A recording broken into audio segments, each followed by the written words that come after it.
Panorama group, जो सोचता है वो करता है। आपके अपने सपनों का आशियाना। आरजेडी में मंथन, करिश्मा फीका पड़ा या रणनीति फेल हो गई? तेजस्वी यादव से आखिर कहां हुई चूक? नमस्कार, आप देख रहे हैं सिटी पोस्ट लाइव। मैं हूं सृष्टि राज। बिहार विधानसभा चुनाव के नतीजों में मिली करारी हार ने आरजेडी और महागठबंधन के नेताओं को विचलित कर दिया है। तेजस्वी यादव की लोकप्रियता और बड़े पैमाने पर प्रचार के बावजूद भी पार्टी उम्मीद के मुताबिक प्रदर्शन नहीं कर सकी। चुनावी समीक्षा बैठकों में यह बात साफ हो रही है कि हार का कारण सिर्फ विपक्ष की रणनीति नहीं, बल्कि पार्टी की अपनी बड़ी गलतियां हैं। तो आइए विस्तार में जानते हैं इस पूरे मामले के बारे में। सिटी पोस्ट लाइव के chief editor Shrikant Pratyush sir से आरजेडी नेताओं के मंथन में हार की क्या वजह सामने आई है सर? देखिए, हार के कई कारण है। बिहार विधानसभा चुनाव में महागठबंधन की अगुवाई कर रहे थे तेजस्वी यादव, यानी उनकी पार्टी आरजेडी कर रही थी और सबको उम्मीद थी कि तेजस्वी यादव की लोकप्रियता इस बार बेहतर नतीजा लाएगी, लेकिन परिणाम उम्मीदों के बिल्कुल विपरीत रहा। हार के बाद आरजेडी में लगातार बैठकें हो रही हैं और जो बातें निकल कर सामने आई हैं वे पार्टी की अंदरूनी कमजोरी को उजागर करती हैं। आरजेडी के नेताओं का मानना है कि सिर्फ विपक्ष मजबूत नहीं था, बल्कि आरजेडी खुद भी रणनीतिक गलतियों में उलझ गई और चुनाव परिणामों के बाद आरजेडी में अंदरूनी हलचल तेज हो गई है। अब रोज बैठकें हो रही है, रोज नई नई बात सामने आ रही है और गलतियां गिनाई जा रही है। सर, तो आरजेडी के नेताओं का क्या कहना है, क्या है हार की असली वजह? देखिए, महागठबंधन की सबसे बड़ी पार्टी आरजेडी है और सभी सहयोगी दलों को उम्मीद था कि आरजेडी के चलते सबको लाभ होगा, लेकिन उल्टा हो गया। महागठबंधन के तमाम घटक दलों को भारी नुकसान हुआ है और सभी समीकरण बिगड़ गए। पार्टी को 25 सीटों पर ही सिमटना पड़ा आरजेडी को। कांग्रेस पार्टी जो 19 विधायकों वाली पार्टी थी, अब 6 विधायकों वाली पार्टी हो गई है, जबकि 2020 में उसके पास आरजेडी के पास 75 सीटें थी और कांग्रेस के पास 19। अब आरजेडी के पास 25 सीटें हैं, कांग्रेस के पास 6 सीटें हैं। तो लगातार बैठकें चल रही हैं और बैठकों में नेता ये मान रहे हैं कि यह हार सिर्फ आंकड़ों की नहीं है, बल्कि रणनीति और संगठन और नेतृत्व में हुई बड़ी चूक के कारण हुई है। गलत टिकट का बंटवारा हुआ है, फर्जी सर्वे आए हैं, झूठे आत्मविश्वास और नेतृत्व तक पहुंच की कमी सबसे बड़ा कारण बताया जा रहा है। मतलब तेजस्वी यादव पार्टी के कार्यकर्ताओं नेताओं से सहज सुलभ नहीं थे, कोई अपनी बात उन तक नहीं पहुंचा सकता था। तो तेजस्वी यादव को सही फीडबैक भी नहीं मिल पाया और सर्वे रिपोर्ट जो था वो खुश करने वाला था, सच्चाई उसमें नहीं थी। तो कई कारण सामने आ रहे हैं। सर, तो आरजेडी के ज्यादातर नेताओं का मानना है कि मानसिक और रणनीतिक गलती हुई है।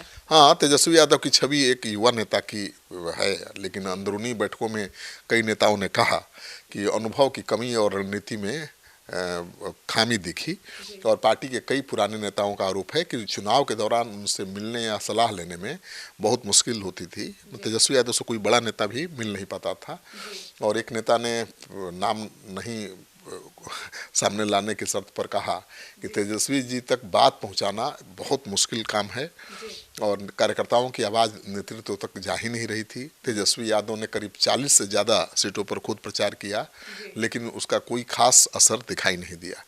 कई वरिष्ठ नेताओं का मानना है कि यह सिर्फ सीटों की हार नहीं है, बल्कि मानसिक और रणनीतिक भूल है और चर्चा में ये भी बात सामने आई है कि टिकट वितरण सोच समझकर नहीं किया गया है। कई जगह स्थानीय मजबूत नेताओं को दरकिनार करके पार्टी के करीबियों को टिकट दे दिया गया या कुछ खास लोगों को टिकट दे दिया गया, जिससे कार्यकर्ताओं में नाराजगी पैदा हुई और ये नतीजा हुआ। सर, लेकिन हालांकि तेजस्वी यादव के जो समर्थक है अभी भी आरजेडी के मजबूत होकर उभरने की उम्मीद कर रहे हैं। हाँ, तेजस्वी यादव विदेश यात्रा पर हैं, उनकी निंदा हो रही है, लेकिन उनके समर्थक अभी भी उम्मीद लगाए बैठे हैं और वो मान रहे हैं कि वो तैयारी कर रहे हैं और तैयारी हो करके आएंगे तो बहुत बड़ा हंगामा खड़ा करेंगे। हार के बाद सबसे बड़ा मुद्दा नकली सर्वे का भी सामने आया है। जैसा कि मैंने बताया गया कि चुनाव से पहले कई एजेंसियों ने आरजेडी को बहुमत का दावा किया था। कुछ सर्वे में तो पार्टी को 150 सीटें तक दे दी गई थी। इससे पार्टी में आत्मविश्वास बहुत ज़्यादा बढ़ गया, लेकिन असल ज़मीन पर कार्यकर्ताओं ने मेहनत की ही नहीं। उनको लगा हमारी तो सरकार बन रही है, मेहनत करने की क्या जरूरत है और विपक्ष को बहुत बड़ा मौका मिल गया फायदा उठाने का। जानकारों का कहना है कि फर्जी सर्वे ने आरजेडी को एकदम होता है ना कि आत्मसंतुष्ट कर दिया और जमीनी सच्चाई को नज़रअंदाज करने लगे नेता कार्यकर्ता। बैठकों में सबसे तीखी चर्चा टिकट बंटवारे पर हुई और कई जिलों में बाहरी उम्मीदवारों को उतारने से स्थानीय स्तर पर नाराजगी को बड़ा कारण बताया गया और विपक्ष की एकजुटता और बूथ मैनेजमेंट भी आरजेडी से बेहतर था। तो जो एकता दिख रही थी एनडीए के घटक दलों के बीच, वो एकता महागठबंधन में नहीं दिख रही थी। लग रहा था कि कांग्रेस और आरजेडी आमने सामने हैं। कांग्रेस अकेले लड़ जाएगी तो आरजेडी अकेले लड़ जाएगी। कांग्रेस को 50 सीट भी नहीं देंगे तेजस्वी, तो कांग्रेस तेजस्वी को सीएम मानने को तैयार नहीं है। तो इतना विवाद हुआ कि उनके ही कार्यकर्ताओं ने एक दूसरे को सबक सिखाने की ठान ली और नतीजा देख ही रही है क्या हुआ है। सर, लेकिन सवाल यह है कि क्या तेजस्वी यादव इस सीख को संगठनात्मक ताकत में बदल पाएंगे? मुश्किल काम है, कर सकते हैं। राजनीति में कभी भी कुछ भी हो सकता है। बिहार चुनाव में हार ने आरजेडी को सोचने पर तो मजबूर कर ही दिया है। अब आरजेडी भविष्य की तैयारी में जुट गई है और नजरें लोकसभा चुनाव पर हैं। पार्टी अब टिकट चयन प्रक्रिया सुधारने, जमीनी नेताओं और बूथ स्तर के कार्यकर्ताओं को ज़्यादा भूमिका देने और चुनावी रणनीति पर में पारदर्शिता लाने की तैयारी कर रही है। तो सवाल अब ये है कि क्या तेजस्वी यादव इस हार को सबक में बदल पाएंगे और क्या आरजेडी अब फिर से उभर कर राजनीतिक मैदान में मजबूत दावेदार बन पाएगी? तो इन सवालों का जवाब तो अभी भविष्य के गर्भ में छुपा हुआ है। बिहार की राजनीति के अगले अध्याय में सबसे बड़ा सवाल यही होगा कि भाई क्या तेजस्वी यादव की पार्टी आरजेडी का कमबैक होगा, फिर से मजबूती के साथ आएगी? क्या उसके 175 विधायक फिर होंगे?